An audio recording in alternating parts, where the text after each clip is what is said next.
오늘 우리에게 주시는 하나님의 말씀, 신약성경 마태복음 4장 17절. 찾으신 줄로 알고 하나님의 말씀을 제가 봉독하도록 하겠습니다. 이때부터 예수께서 비로소 전파하여 이르시되 회개하라, 천국이 가까이 왔느니라 하시더라. 아멘. 할렐루야. 오늘도 주일 오후 예배의 자리에 함께 하신 우리 모든 성도님들에게 하나님의 크신 은혜와 평강이 충만하시기를 주님의 이름으로 축복합니다. 저는 오늘 여러분과 함께 회개라고 하는 주제로 잠시 말씀을 나누려고 합니다. 회개라고 하는 이 말은 신앙생활을 어느 정도 하신 분들이라면 아주 익숙한 단어이죠. 하지만 또 동시에 회개라고 하는 이 용어가 가진 의미를 생각해 보면 친숙하지만은 않은 것 같습니다. 만약에 누군가 나에게 어느 날 갑자기 집사님 회개하고 계세요? 아니면 목사님 회개하고 계신가요? 라고 이야기를 한다면 아마 기쁘고 즐거운 마음이 들기보다는 불편한 마음이 생기지 않을까 생각이 됩니다. 이처럼 회개라고 하는 용어가 우리에게 주는 어떤 의미가 있기 때문이죠. 그런데요, 어떤 목사님께서 회개에 대해서 이런 말씀을 하신 것을 보게 되었습니다. 제가 읽어드릴게요. 회개는 슬픔과 고통의 과정이 있다. 그러나 그 가운데 하나님과 누리는 화목과 화평의 기쁨도 어우러진다. 회개는 우리에게 새 생명의 기쁨을 준다. 그러므로 성도는 회개를 사랑할 수 있어야 한다. 여러분은 이 문구가 어떠신가요? 저는 사실 처음 회개를 사랑할 수 있어야 한다라고 이야기하시는 이 목사님의 말씀이 잘 이해가 되지 않았습니다. 그런데 말씀을 묵상하고 준비하면서 성경이 우리에게 전하는 회개를 바로 이해하게 되면은 이와 같은 기쁨과 즐거움이 있구나라는 것을 깨닫게 되었습니다. 소율이 문답 87문은 그래서 우리에게 생명에 이르는 회개가 있다라고 교훈하고 가르칩니다. 그래서 저는 오늘 설교의 제목을 회개하며 삽시다 라고 정해 보았습니다. 사실 오늘날 많은 사람들이 강단 위에서 회개하라고 하는 설교나 이야기를 듣게 되면 불편해하게 되고는 합니다. 그러나 이것은요, 회개에 대해서 왜곡되거나 이 용어가 가지고 있는 의미로 인해서 우리가 신앙생활에 많은 오해들로 인해서 이 시험을 당하거나 불편하게 여기는 경우가 많은 것 같더라고요. 그래서 저는 오늘 여러분과 회개라는 주제로 말씀을 나누려고 합니다. 바라기는 말씀을 전하는 자나 듣는 자 모두가 다 성령의 교통하심 가운데에 우리의 심령과 삶이 변화되는 은혜를 누리고 사모하는 오늘 이 자리가 될 수 있기를 주님의 이름으로 축복합니다. 성경을 통해서 기독교 역사를 우리가 살펴보게 되면요, 회개의 역사라 해도 과언이 아닙니다. 매일 새벽 우리는 지금 예레미야 성경 말씀을 묵상을 하고 있죠. 우리가 예레미야서를 보기만 해도 그러한 내용을 어렵지 않게 만나게 됩니다. 구약에서 하나님은 범죄한 이스라엘에게 끊임없이 선지자들을 통해서 회개할 것을 말씀하셨죠. 신약에도 예수님의 오심을 준비하였던 세례 요한은 사람들을 만나서 무엇을 전하였냐면 회개하라, 천국이 가까이 왔다고 선포하였습니다. 그때 세례 요한이 이르러 유대 광야에서 전파하여 말하되 회개하라, 천국이 가까이 왔느니라. 그리고 예수님께서도 오늘 공생의 사역을 시작하시면서 무엇을 먼저 말씀하셨냐면 회개하라, 천국이 가까이 왔느니라 라고 말씀하시며 당신의 공생의 사역을 시작하시는 장면을 우리가 보게 됩니다. 또한 요한계시록에 기록된 7교회 중에 라오디게아 교회를 향해서 열심을 낼 것을 이야기하면서 동시에 회개할 것 또한 말씀합니다. 물은 내가 사랑하는 자를 책망하여 징계하노니 그러므로 내가 열심을 내라, 회개하라고 말이죠. 신구약 성경이 기록된 이후에 16세기가 되었을 때 유럽에서 종교개혁이라고 하는 운동이 일어나게 됩니다. 종교개혁에 대해서 다른 건 잘 모른다 할지라도 마틴 루터라고 하는 이름과 또 그가 작성한 95개조 반박문은 많은 이들이 알고 있죠. 당시 로마 천주교 면죄부 판매에 분노하였던 이 루터는 비덴베르크 성당 앞에 위치한 만인 성자교회의 문 앞에 이 반박문을 내걸게 됩니다. 그러면서 유럽에 종교 개혁이 일어났다라고 우리도 일반적으로 그렇게 알고 있죠. 그런데 사실 루터는 종교 개혁을 일으키기 위해서 이 95개조 반박문을 작성하였던 것은 아닙니다. 그저 그 당시에 돈으로 하나님의 심판을 면할 수 있다라고 이야기했던 거짓된 신학과 비성경적인 가르침을 반박하고자 그는 노력했습니다. 그래서 반박문의 본래 제목도 95개의 반박문, 논제가 아닙니다.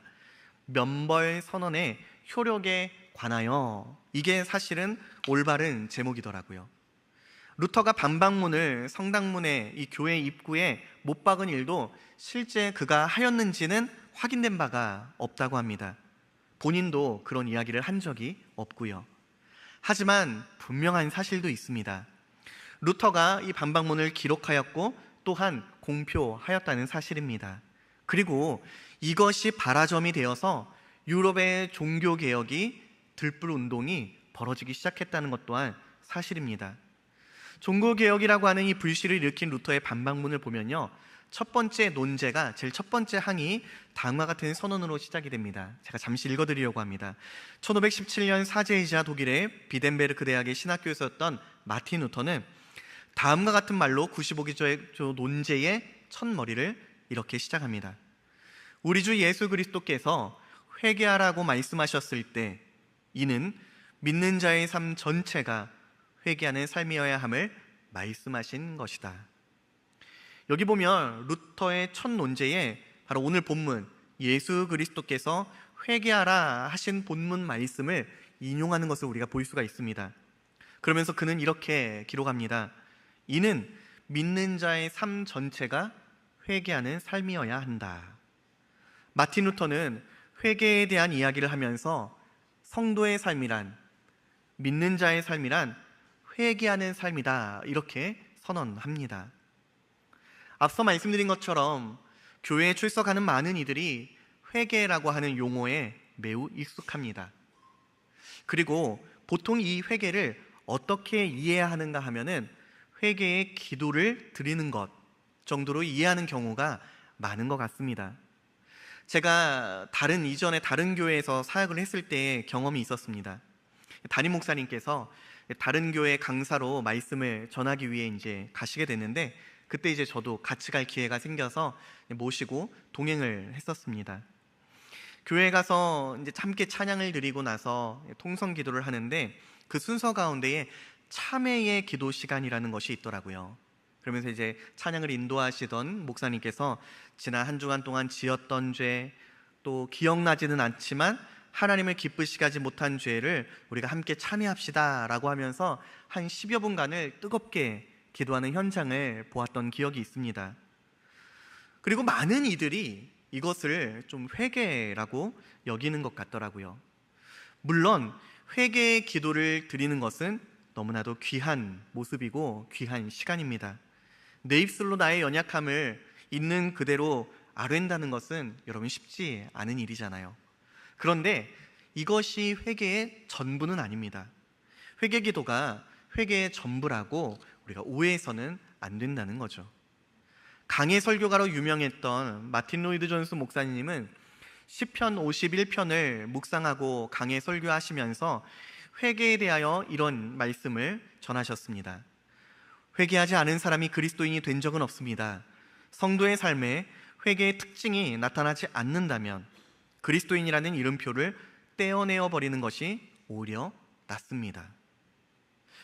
회개의 특징이 성도의 삶에 나타나야 한다. 로이드 존스 목사님은 매우 원색적으로 이렇게 설교하셨습니다. 성도의 삶의 회개의 특징이 나타나지 않는다면 그리스도인이 아니다라고 말이죠. 그런데 사실 이 목사님의 말씀이, 선언이 먼저는 저의 가슴과 폐부를 찔렀습니다. 저의 신앙 양심을 무겁게 하는 것 같았습니다. 아마 많은 이들도 그러지 않을까 생각됩니다. 우리는 여전히 살아가면서 지난 한 주간만 돌아보아도 마음껏 죄를 짓습니다. 그러니까 마음껏 죄를 짓는다는 것은 죄를 짓고 싶어서가 아닙니다. 우리의 부패한 본성이 죄의 경향성을 갖고 있죠. 이 무더운 여름철 쉽게 짜증이 나고 화가 납니다. 누군가를 향한 미움이 무엇 때문인지 몰라도 용서할 마음이 도무지 들지를 않을 때가 있습니다. 분을 품기도 하고요. 또는 할 일 없이 시간을 보내면서 말씀을 가까이 하기보다는 어떤 자극적인 영상이나 드라마를 즐겨보며 밤을 지새우게 되기도 합니다. 하나님을 묵상하고 하나님이 행하신 일들에 기뻐하는 것보다 내 통장에 찍혀있는 돈의 액수에 내 마음과 시선이 더 빼앗길 때도 있습니다. 영혼의 강건함보다는 육체의 즐거움과 육신의 건강과 안위에 내 생각이 더 몰두될 때도 있죠. 그렇게 한 주간을 보내고 주일이 되어 교회에 옵니다. 그리고 기도하죠. 하나님, 제가 한 주간 동안 지은 모든 죄를 회개합니다. 그리고 또 아무런 변화 없이 똑같은 한 주를 살아갑니다. 누군가는 조금 더 차이가 있겠죠. 매일 새벽 기도에서 회개하고 저녁에 잘 때 회개합니다. 습관처럼 회개를 반복합니다. 그런데 어떤 경우 죄에 대해서 회개하지 않으면 우리가 이처럼 회개를 자꾸 반복적으로 하게 되는 이유 중에 하나가 무엇인지를 돌아보면 회개하지 않으면 그 대가를 치른다고 생각하는 경향이 있는 것 같습니다. 예수님을 믿으니 지옥에 가지는 않겠지만 주어진 일상에서 징계를 받을 것이 두려워서 회개하는 이들이 종종 있습니다. 그러니까 어떤 벌을 받을까 봐 두려워서 회개를 한다는 거예요. 회개에 대한 이러한 태도는요, 모두 회개에 대한 잘못된 이해와 오해로 인해서 생기는 모습입니다. 그래서 회개에 대한 바른 이해를 갖기 위해서는 먼저는 속죄함이라고 하는 용어에 대해서 우리가 좀 이해할 필요가 있습니다. 왜냐하면 우리는 회개 때문에 죄 용서를 받는 게 아니기 때문입니다. 쉬운 예를 하나 들어볼게요. 한 은행 직원이 고객의 예치금 수백억 원을 횡령한 사건이 얼마 전에 실제로 있었습니다. 오랜 시간 저질렀던 범행이 탄로가 나면서 구속이 되었는데요.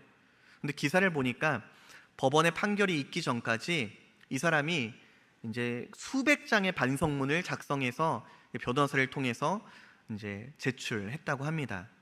판사 앞에서 자신의 죄를 깊이 반성하고 뉘우친다고 빌고 또 빕니다. 그는 이미 수많은 사람들의 일상을 무너뜨렸죠. 피해자들의 무너진 삶은 아직까지도 회복되지 못하였다고 합니다.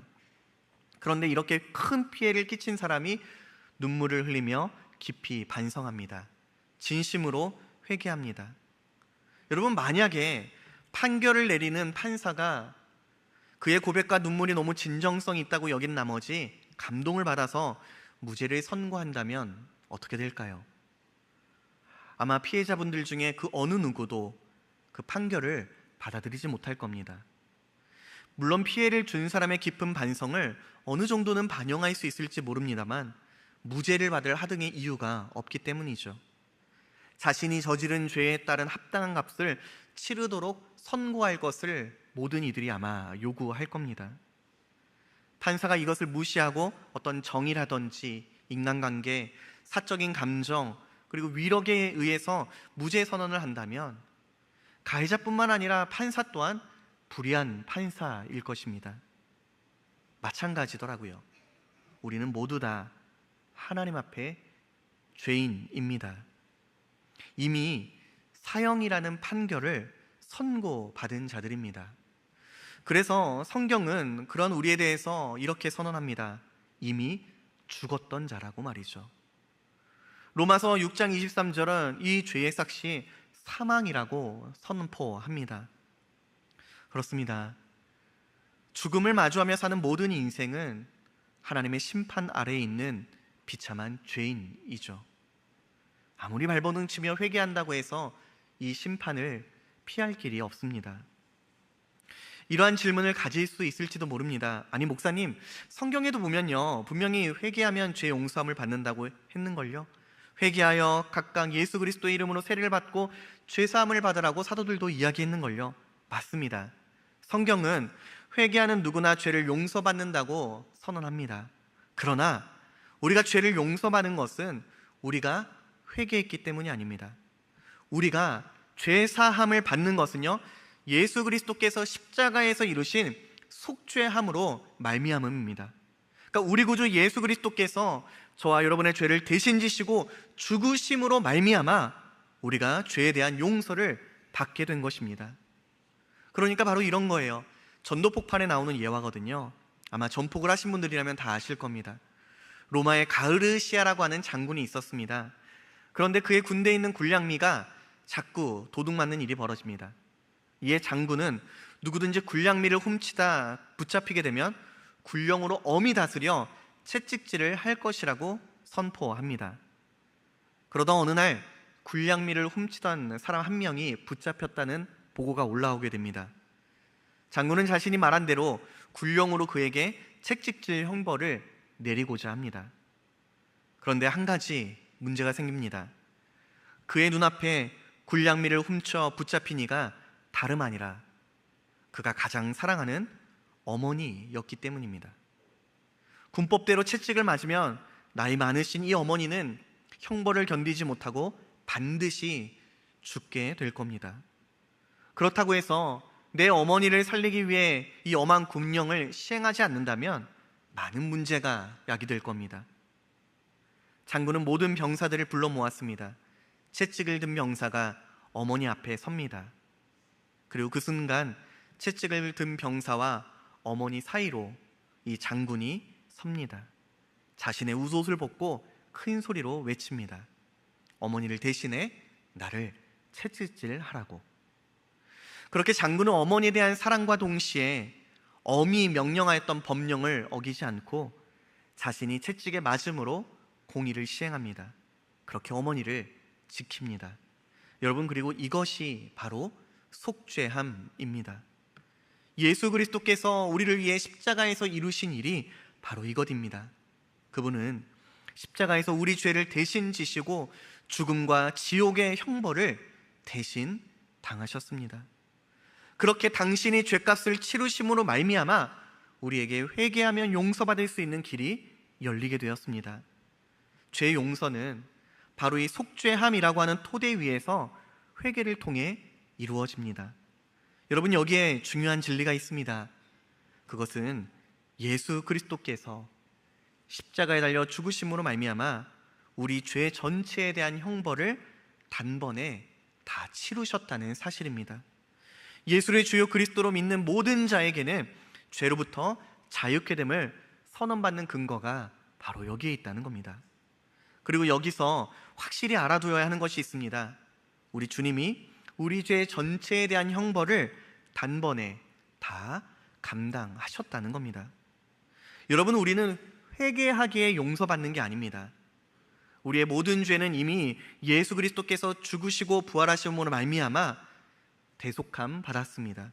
지나온 과거, 현재 짓고 있는 것뿐만 아니라 미래의 모든 죄들을 사함 받았습니다. 하나님께서 그의 아들을 영광 보좌에 들리우신 것처럼 우리를 기쁨으로 받으십니다. 우리를 무죄하다고 선언하십니다.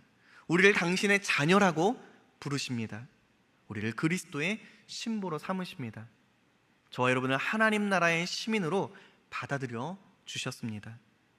이것을 우리가 바르게 이해하는 것이 너무나도 중요합니다. 왜냐하면 이걸 잘 모르면 회개에 대해서 여러 가지 오해를 하기 마련이기 때문입니다. 오늘은 저는 여러분과 함께 회개에 대해서 일반적으로 많은 사람들이 갖는 오해에 대한 세 가지를 살펴보려고 합니다. 첫 번째 오해는요, 우리가 평생토록 짓는 죄를 내가 회개해야지만 용서받을 수 있다는 오해입니다. 그러니까 이게 무슨 말일까요? 내가 회개라는 행위를 하면 하나님께서 그런 나를 보시고 죄를 사면해 주신다는 생각입니다. 내가 오늘 거짓말을 했는데 이걸 솔직하게 고백하면 용서받는다는 생각. 뒤집어서 말하면 내가 회개하지 않으면 용서받지 못한다는 생각이 회개에 대한 첫 번째 오해입니다.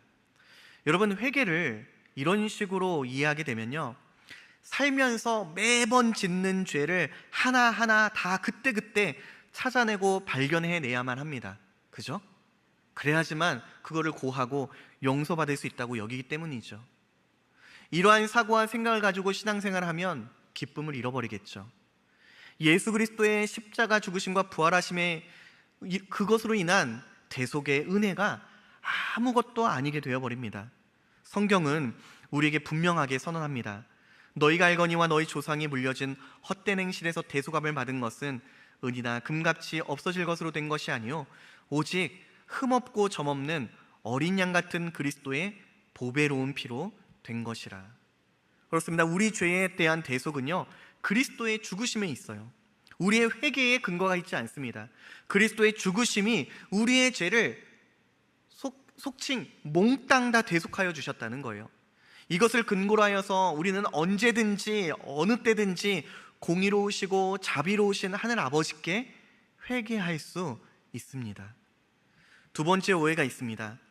구원받기 이전의 죄는 십자가로 용서함 받았지만 이후에 짓고 있는 죄는 내가 회개해야지만 용서받는다라는 오해가 있습니다. 여러분, 우리는요 예수를 주요 그리스도로 믿는 그 믿음의 고백이 있는 자들이죠. 그렇게 오늘도 그 하나님을 사랑하고 주님의 몸된 교회를 사랑하는 마음으로 이 자리에 나오셨잖아요. 그런데 이러한 믿음과 회개를 하고 난 이후에도 여전히 우리는 죄를 짓습니다. 죄를 범하기도 하죠. 그런데 어떠한 경우 예수 믿고 난 이후에 짓는 죄를 회개라는 행위로 내가 매번 지워내고 용서받아야 한다고 여기는 경우가 있는 것 같습니다. 아니, 차라리 그렇다면 내가 회개하면 용서되면 차라리 죽기 직전에 몰아서 하는 게 낫지 않을까요? 회개에 대한 이러한 태도는 매우 위험합니다. 왜냐하면 예수 그리스도의 십자가 능력이 그저 우리가 회심받은 것 외에 아무런 영향을 주지 못한다고 여기게 만들기 때문입니다. 그러니까 예수님의 십자가 죽으심과 부활이 과거에 있었던 하나의 사건에 불과하게 만들어버립니다. 많은 이단들이 바로 이러한 잘못된 오해를 무기 삼아서 많은 성도들을 미혹합니다. 회심했어? 그래, 그러면 구원은 받았겠지. 하지만 너는 여전히 죄를 짓고 있잖아. 너가 도무지 이 죄의 문제에서 자유로워지질 못하잖아. 일일이 다 회개하지 않으면 너의 구원은 취소될지도 몰라. 운이 좋아 천국에 갈 수도 있겠지만 상급은 없을걸? 이런 식으로 회개를 무슨 고행으로 만들어버립니다. 앞서 말씀드린 두 가지 회개에 대한 오해의 가장 큰 문제점은요, 예수 그리스도의 십자가 대속의 효력이 내 삶에 더 이상 어떤 영향을 끼치지 못한다거나 예수 믿기 이전까지만 영향이 있다고 여기게 만든다는 겁니다. 예수 그리스도의 십자가 죽으심과 부활, 그리고 그분의 승천하심은 우리 평생의 모든 죄에 대한 대속의 사건입니다.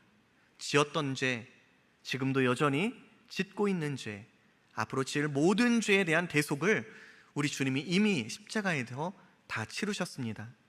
십자가는 이미 우리를 묶고 있던 죄와 사망과 그로 인한 심판의 사슬을 끊어버렸습니다.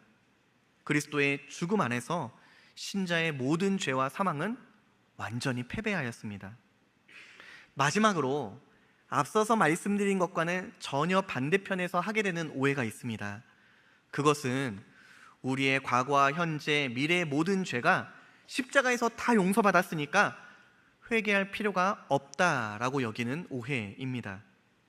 여러분, 이것이 구원파의 가르침이에요. 처음 예수를 믿고 회심할 때 속죄의 공로를 다 받았으니까 더 이상 회개할 필요가 없다라고 이야기를 합니다. 오히려 반성하고 회개하면 구원을 받지 못한 자라고까지 그렇게 가르친다고 하더라고요. 그러니까 이것은 회개가 무엇인지를 전혀 모르는 거죠. 혹시라도 앞서 두 가지 오해에 대한 내용을 들으시면서 아니, 십자가 사건과 대속의 은혜를 생각해보면 세 번째 이야기는 얼추 맞는 것 아닌가? 라고 생각할 수도 있습니다. 십자가에서 모든 죄를 속량받았으니까 더 이상 회개할 필요가 없다는 게 맞지 않아? 그러면 굉장히 큰 오해를 하고 계신 겁니다. 우리는 이 문제를 풀어내기 위해서 회개가 무엇인지 알아야 합니다. 서두에 많은 이들이 회개 기도를 회개라고 생각하는 경향이 있다고 말씀드렸죠. 강단 위에서 회개에 대한 말씀이 선포될 때에 그것을 듣고 오늘은 회개 기도를 좀 더 많이 해야겠구나, 여러분, 이것이 회개의 전부가 결코 아닙니다. 세례 요한이 예수님의 오심을 준비할 때 많은 무리가 그에게 세례를 받으러 나왔습니다. 그리고 모인 무리들에게 요한은 회개할 것을 외쳤죠.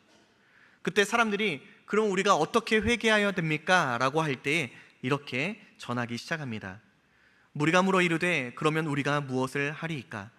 대답하여 이르되 옷 두 벌 있는 자는 옷 없는 자에게 나눠줄 것이요 먹을 것이 있는 자도 그렇게 할 것이니라 하고, 세리들도 세례를 받고자 하여 와서 이르되 선생이여 우리는 무엇을 하리이까 하매 이르되 부과된 것 외에는 거두지 말라 하고, 군인들도 물어 이르되 우리는 무엇을 하리이까 하매 이르되 사람에게서 강탈하지 말며 거짓으로 고발하지 말고 받는 급료를 족한 줄로 알라 하니라.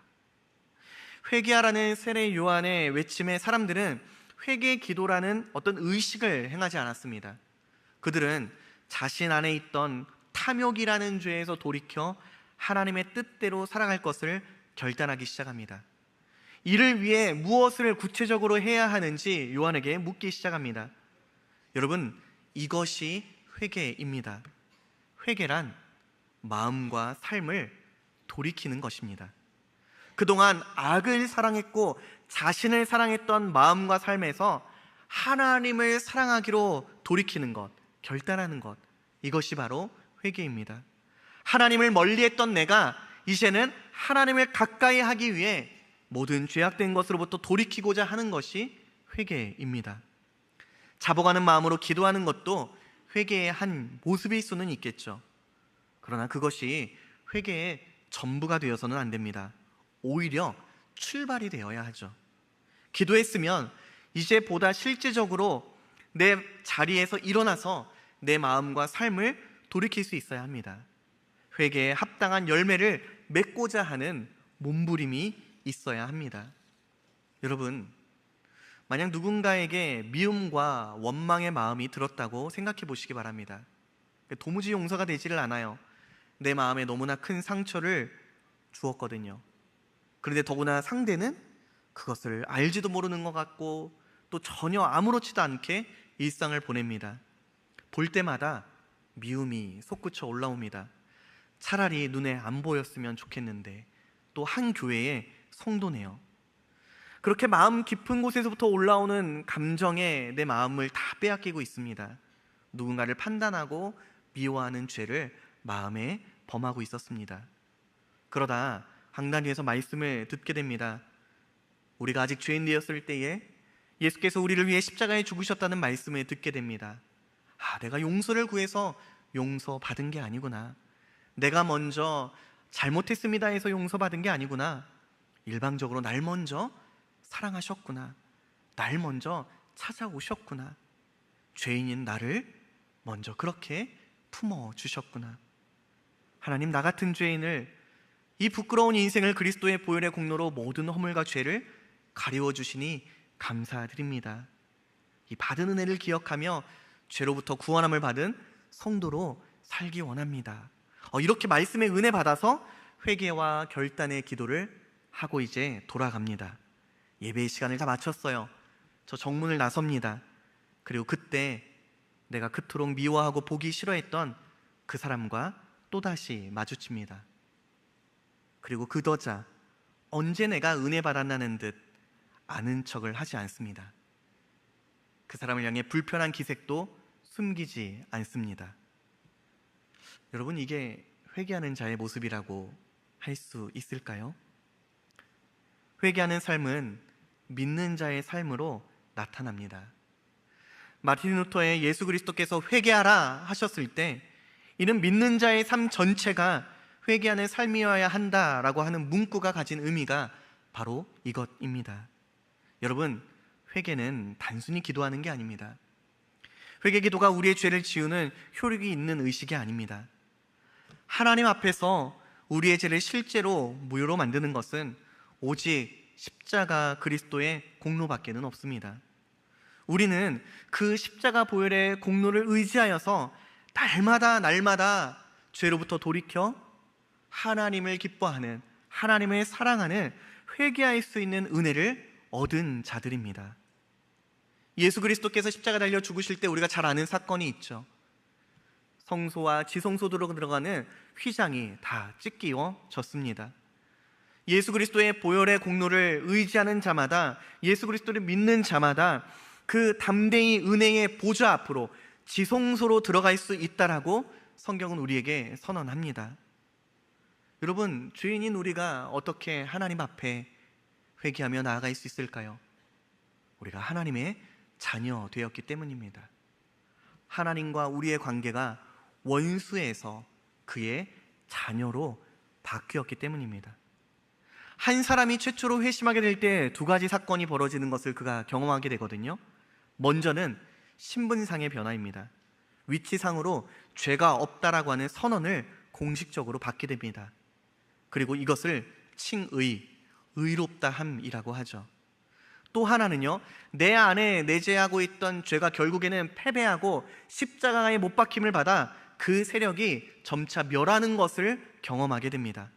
하나님을 사랑하고 죄를 미워하며 의를 행하려고 하는 선한 성향들이 나의 마음에 자리하게 되고, 말씀을 통해 깨닫게 되며 또 성령의 인도하심을 따라 살고자 하는 몸부림이 일어나게 됩니다. 물론 이러한 일련의 사건이 벌어지는 과정 가운데에 여전히 우리는 죄의 유혹에 넘어갈 때가 있습니다. 죄를 범하게 될 때가 있어요. 나의 자녀들아, 내가 이것을 너희에게 쓰면 너희로 죄를 범하지 않게 하려 함이라. 요한은 그의 사랑하는 자녀들이라 불렀던 성도들이 죄를 범하게 하지 않기 위해 이것을 너희에게 쓴다고 말합니다. 만일 누가 죄를 범하여도 아버지 앞에서 우리에게 대언자가 있으니 곧 의로우신 예수 그리스도라. 여러분, 하늘 아버지는 우리를 죄로부터 돌이키기 위해서 때로는 우리를 징계하기도 하십니다. 이걸 우리가 잘 이해해야 돼요. 형벌을 내리시는 분이 아닙니다.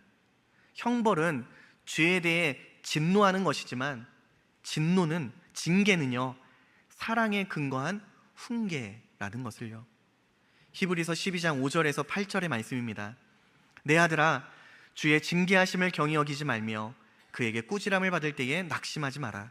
주께서 그 사랑하시는 자를 징계하시고 그가 받아들이시는 아들마다 채찍질하심이라 하였으니 너희가 참음은 징계를 받기 위함이라. 하나님이 아들과 같이 너희를 대우하시나니 어찌 아버지가 징계하지 않는 아들이 있으리요. 징계는 다 받는 것이거늘 너희에게 없으면 사생자여 친아들이 아니니라. 제가 여러 번 말씀드리지만 내 자식이 아니면 그 아이가 어떤 일을 하든 상관하지 않습니다. 왜죠? 나와 관계가 없기 때문이죠. 하지만 내 자녀이기에 때려서라도 그 아이가 문제로부터, 죄로부터 돌아오기를 원하는 것이 아버지의 마음입니다. 내 자녀를 사랑하기 때문이죠. 자녀가 잘못된 길로 가면 아버지는 회초리를 들기 마련입니다. 사랑으로 말이죠. 아버지의 사랑을 아는 자녀라면 그 징계의 시간을 통해서 다시 아버지의 품 안에서 회복을 누립니다. 이와 같은 과정이 바로 회개입니다. 우리가 죄 가운데 있으면요, 여러분, 하나님의 사랑을 잊어버리기 십상이죠. 구원의 확신과 신앙생활의 기쁨에서 멀어지기 마련입니다. 교회 생활과 성도의 교제가 기쁨과 즐거움이 되기보다는 부담감으로 다가오게 되기도 합니다. 여러분, 우리는 이미 죄 용서함을 받았습니다. 그럼에도 불구하고 우리는 끊임없이 산이 하나님과의 이 친밀함에서 멀어지고자 하는 육신의 죄악된 본성을 갖고 있습니다. 그로 인해서 그분의 사랑에서 엇나갈 때가 있습니다. 그때 우리는 그것을 깨닫게 될 때에 다시 하나님께로 우리의 시선과 마음을 돌이킬 수 있어야 합니다. 이것은 성도만이 할 수 있는 회개입니다. 여러분, 회개가 우리의 죄를 없애주는 것이 아닙니다. 이미 받은 대속과 구원의 은혜로 그것을 근거로 해서 우리는 언제든지 하나님께로 다시 돌아갈 수가 있습니다. 이 마음의 표현이 바로 회개입니다. 여러분, 우리가 회개할 때 어떤 일이 벌어지는 줄 아세요? 하나님께서 예수 그리스도의 죽으심과 부활의 공로로 인하여 우리가 회개할 때에 우리를 용서하지 않으실 수가 없어요. 그러니까 반드시 용서하십니다. 예수님께서 우리에게 여전히 회개하라고 말씀하시는 건요, 여러분, 우리 보고 너 한번 고생해봐, 이걸로 주는 말씀이 아닙니다. 고행당하라고 떠미는 명령도 아닙니다. 괴롭히시는 것도 아니에요. 오늘 본문 회개하라고 하는 이 주님의 말씀은요, 저와 여러분을 향한 부드러운 주님의 음성입니다.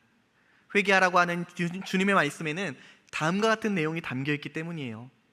하나님의 사랑하는 자녀야, 내가 이미 십자가와 부활로 너의 죄를 내가 다 사면했단다. 공의로우신 하늘 아버지 앞에서 너는 이미 의로운 자란다. 그러니 더 이상 죄 가운데 빠져 살지 말렴. 다시 내게로 와서 하나님과의 은혜로운 교제를 회복하렴. 이것이 바로 예수님께서 우리에게 전하신 회개하라 라고 말씀하신 이 명령이 담고 있는 의미입니다. 우리는 이 부드러운 주님의 음성을 듣고 회개할 힘과 용기를 얻습니다. 죄에서 돌이켜 하나님과 하나님의 자녀답게 살고자 하는 마음이 다시금 일어납니다. 회개란 요식행위가 아닙니다. 회개는 구원받은 자가 누리는 특권인 줄로 믿습니다. 여러분, 구원에 이르지 못한 사람은 회개할 권리조차 없어요. 자신의 죄악됨을 깨닫지도 못할 뿐더러 하나님을 알지를 못하거든요. 아버지의 사랑을 진정으로 아는 자녀는 기꺼이 회개하는 자리로 나아갑니다. 아버지, 제가 아버지가 하지 말라는 것을 또 하고 말았어요. 죄송해요. 부끄러움으로 아버지 앞에 나가지만 그 내면 깊숙이 이 자녀는 이미 알고 있습니다. 내가 그것을 고백해서가 아니라 아버지는 이미 날 사랑하신다는 것을요. 그 사랑으로 언제든 나를 용서해 주시는 분이라는 것을요. 그러니 기꺼이, 때로는 부끄러운 모습일지라도 있는 모습 그대로 아버지께 나아갈 수 있는 겁니다. 여러분, 우리가 만약 회개를 내 죄를 지우는 수단으로 여기게 되면요, 우리는 구원의 확신과 기쁨을 도무지 누리지 못할 겁니다. 얼마나 회개해야 이 죄의 문제에서 자유롭게 될까 매일매일을 낙심할 수밖에 없을 거예요. 엉엉 울면서 간절히 회개 기도를 하고 나면 잠시 몇 날은 속이 시원해질지도 모르죠. 하지만 또다시 내 삶을 되짚어보면, 남들이 모르는 내 마음의 은밀한 것들을 되돌아보면 해결되지 않은 죄의 문제가 너무나도 많아서 어찌할 바를 모르게 될 겁니다. 우리가 죄 용서받았다는 확신은요, 우리에게 근거가 있지 않습니다. 오직 예수 그리스도의 공로로 우리는 죄 사함을 받았습니다. 여기에 우리의 확신이 있어야 합니다. 우리는 도무지 회개할 수 없는, 회개하지 못하는 삶에서 이제는 날마다 회개하는 삶으로 구원을 받았습니다. 회개할 수 있는 삶으로 인도받았습니다. 회개란 하나님께로 돌이키는 삶입니다. 성도의 삶에는 그 평생에 회개함이 있어야 합니다. 이 회개는요, 여러분, 비참함이나 슬픔이나 낙심으로 하는 것이 결코 아닙니다. 죄를 깨닫고 돌이킬 수 있는 은혜 받은 자의 기쁨과 소망을 가지고 나아가는 회개입니다. 이미 받은 죄사함과 영생의 기쁨 가운데에 담대히 하늘 아버지께로 돌아가는 거예요. 회개의 고백을 드리는 기도의 행위를 넘어서서 나의 삶 전체가 하나님을 기쁘시게 하는 그런 삶이 되기를 열망하게 됩니다. 여러분, 이것이 우리가 회개를 통해 누리는 복과 은혜입니다. 간절히 바라고 소망하기를 그리스도로 말미암아 받은 이 죄의 용서함을 근거로 날마다 우리 마음과 삶이 하나님께로 돌이키고 돌아갈 수 있는 저와 성도님들이 다 될 수 있기를, 그 은혜를 사모하는 저와 성도님들이 다 되시기를 주님의 이름으로 축원합니다. 기도하시겠습니다. 자비와 은혜가 풍성하신 하나님 아버지, 귀하고 복된 주의 날, 택하신 존귀한 주의 자녀들을 사랑하사 모든 영광과 존귀 받으시기 합당하신 하나님을 오늘도 예배케 하여 주시니 감사를 드립니다. 이 시간 우리 주 예수 그리스도께서 가장 낮은 곳에 임하사 우리를 위해 행하신 십자가 대속의 은혜를 바라보며 회개의 의미를 깨닫게 해 주시니 감사드립니다. 간절히 바라옵기는 이곳에 모인 모두가 예수 그리스도의 죽으심과 부활하심과 다시 오심을 믿는 믿음 안에서 날마다 믿음에 합당한 열매를 맺는 복된 성도들이 되게 하여 주시옵소서.